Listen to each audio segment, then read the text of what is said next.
Hello everyone, कैसे हैं आप सभी। हम यहाँ अध्ययन कर रहे हैं क्लास 12 भौतिक विज्ञान प्रथम अध्याय कूलांग तथा वैद्युत क्षेत्र। इस अध्याय में अब हम अध्ययन करेंगे वैद्युत द्विध्रुव के द्वारा निरक्षीय स्थिति पर वैद्युत क्षेत्र की तीव्रता।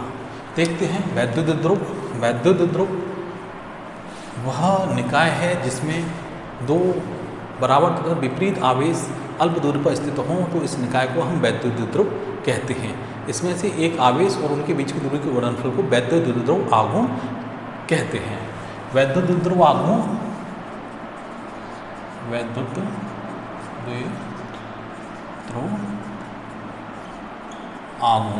P = Q × 2L मात्रक कूलाम मीटर। विमीय सूत्र Q = IT मीटर LTA,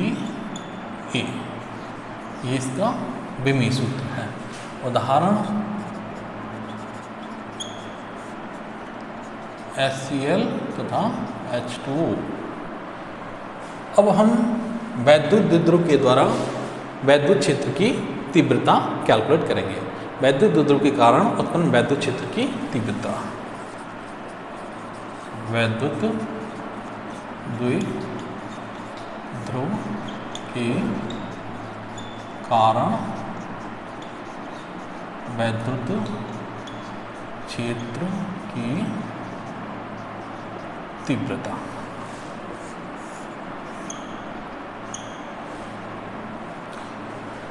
यहाँ पर दो स्थितियाँ उल्लेखनीय हैं। पहली अक्षीय स्थिति,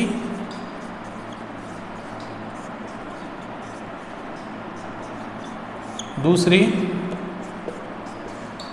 निरक्षीय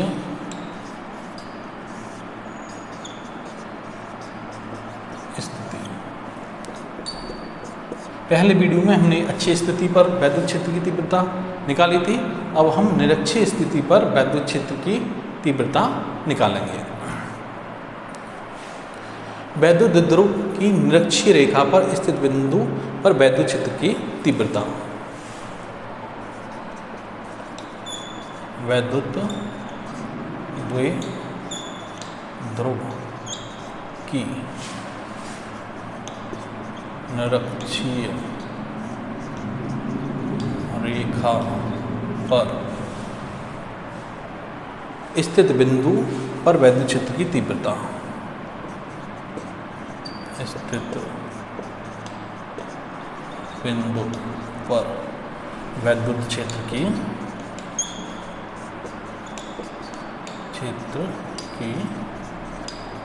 तीव्रता।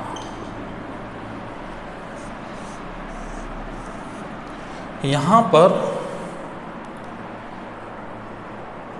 ये कोई वैद्युत द्विध्रुव है। A पर आवेश -Q तथा B पर आवेश +Q है। इन दोनों के बीच की दूरी 2L है। O बिंदु से इसकी निरक्षीय स्थिति पर O बिंदु से R दूरी पर स्थित एक बिंदु P है, जहाँ पर B पर उपस्थित धन आवेश के द्वारा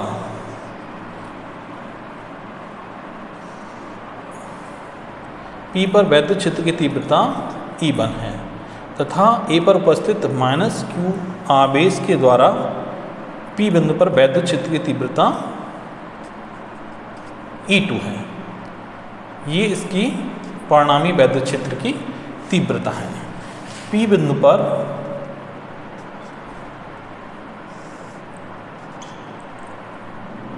A पर उपस्थित धन आवेश द्वारा P बिंदु पर तीव्रता E1 है। इसे हम दो घटकों में विभाजित कर सकते हैं। लंबवत घटक E1 sin θ तथा समांतर घटक E1 cos θ। E2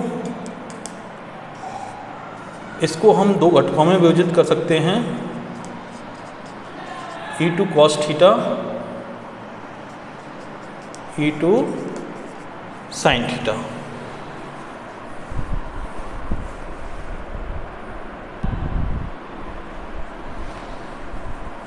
यहाँ हमने E1 और E2 को इसके समांतर और लंबवत घटकों में वियोजित किया।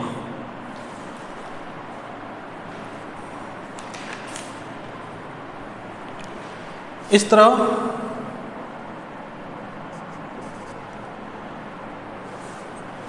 E1 और E2 एक दूसरे के बराबर हैं, अतः इसके लंबवत घटक E1 sine theta E2 sine theta एक दूसरे के विपरीत होंगे, एक दूसरे के प्रभाव को निष्प्रभावित कर देंगे। और E1 cos थीटा तथा E2 cos थीटा एक ही दिशा में होने के कारण जुड़ जाएंगे। अतः हम E1 को कैलकुलेट करेंगे। यहाँ पर ये डिस्टेंस L है, ये R है, तो ये डिस्टेंस √r² प्लस L² होगी। यहाँ पर AP equals to BP equals to √r² plus L²। E1 B पर उपस्थित प्लस Q आवेश द्वारा P पर वैद्युत क्षेत्र की तीव्रता, B बिंदु पर प्लस Q आवेश द्वारा P बिंदु पर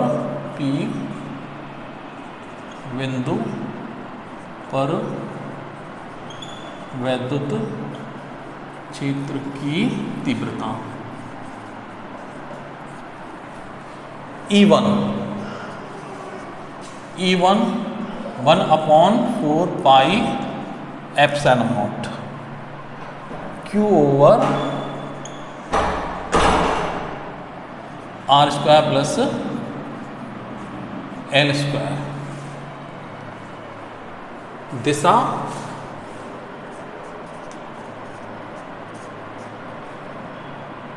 BP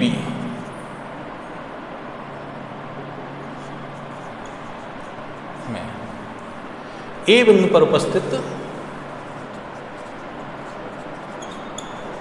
पर -Q आवेश द्वारा P बिंदु पर वैद्युत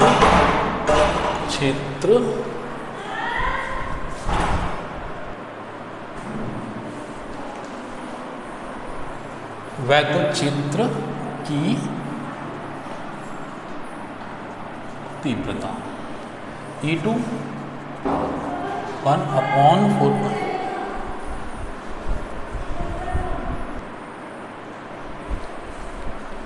E2 equals to 1/4 pi epsilon naught K Q over r² plus L²। दिशा P में। यहाँ पर अगर ये के माध्यम में रखे हों तो यहाँ पर की परावैद्युतांक और इंट्रोड्यूस कर देंगे। P बिंदु पर परिणामी वैद्युत क्षेत्र की तीव्रता, P बिंदु पर परिणामी वैद्युत क्षेत्र की तीव्रता। देखिए यहाँ पर इनको हमने समांतर घटकों में और लंबवत घटकों में वियोजित किया था। लंबवत घटक E1 sine theta E2 sine theta एक दूसरे के विपरीत होने के कारण एक दूसरे के प्रभाव को निष्फल कर देंगे, जबकि E1 cos थीटा और E2 साइन थीटा एक ही दिशा में होने के कारण जुड़ जाएंगे। अतः परिणामी वैद्युत क्षेत्र की तीव्रता E equals to E1 cos theta plus E2 cos theta आएगी। यहाँ पर E1 ये वैल्यू इसमें पुट कर दीजिए 1/4 pi epsilon naught K Q over r² plus L² cos theta plus 1/4 pi epsilon naught K Q over R square plus L square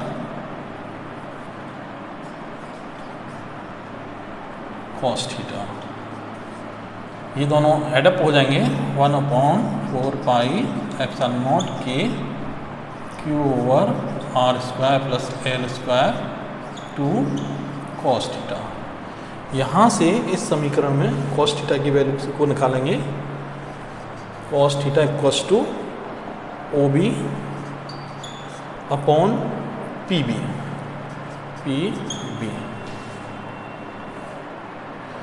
ओ B की value L है और पी बी की value under root R square plus L square है।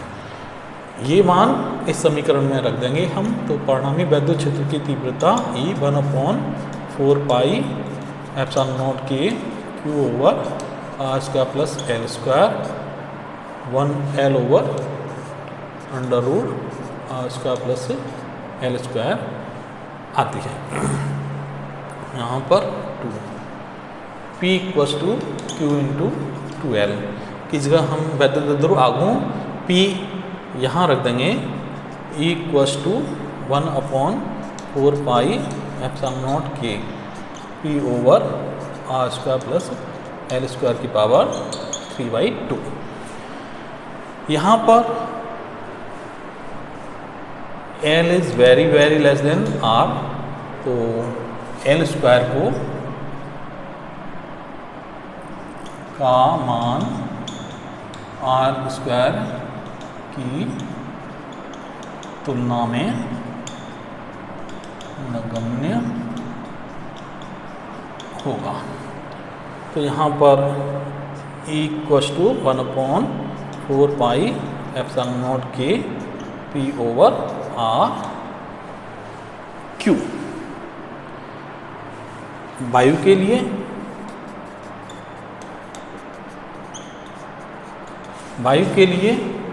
K equals to 1, E equals to 1/4 pi epsilon naught P over R Q.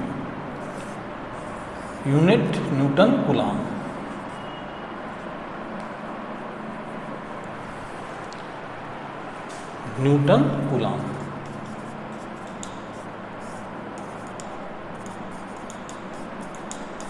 यहाँ पर E की दिशा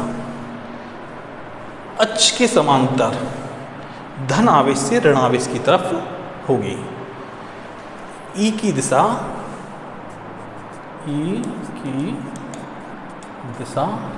वैद्युत ध्रुव की अक्ष के समांतर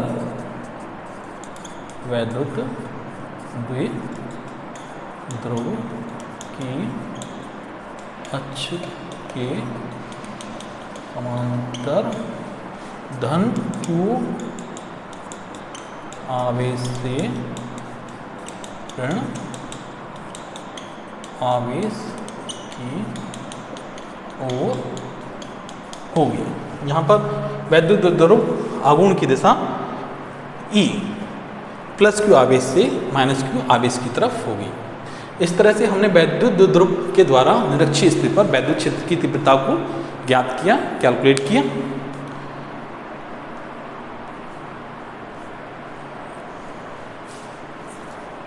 तो इस तरह से हम वैद्युत ध्रुव द्वारा दोनों ही स्थिति में, अच्छी स्थिति में तथा निरक्षीय स्थिति में वैद्युत क्षेत्र की तीव्रता को ज्ञात कर सकते हैं। So thank you for watch it.